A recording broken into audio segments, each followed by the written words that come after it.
els professionals de l'ensenyament heu estat capaços de compensar l'interès de determinats sectors, poderosos i influents, que volien relegar el valencià a un estatus de llengua inútil i desprestigiada.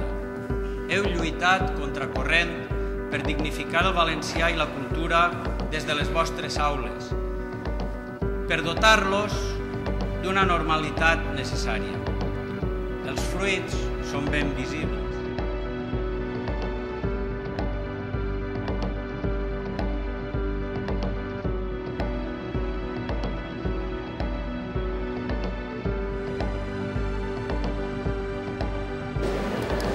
És un honor poder estar avui aquí inaugurant aquesta sessió de Bromera, una editorial que fa tant per la lectura, no només publicant els seus llibres, sinó creant tota una xarxa de fidelitzacions al voltant de l'activitat d'ensenyar a llegir, que és com ha dit ara el vicerector, una de les grans assignatures que sempre és vigent perquè sempre és necessària.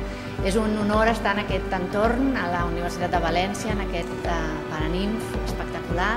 Començo amb aquesta xerrada que he titulat Amplificar la lectura, llegir a la xarxa i en xarxa, perquè és del que es tracta avui en dia.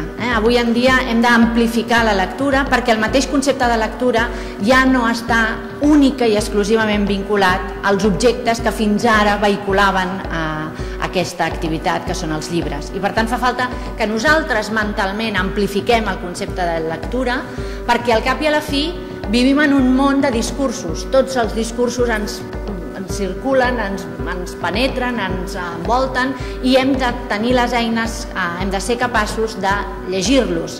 Discursos publicitaris, polítics, cinematogràfics, literaris, etc. I per tant hem d'amplificar el concepte de lectura i també ser capaços d'anar més enllà dels suports on fins ara s'havia vehiculat la idea de llegir.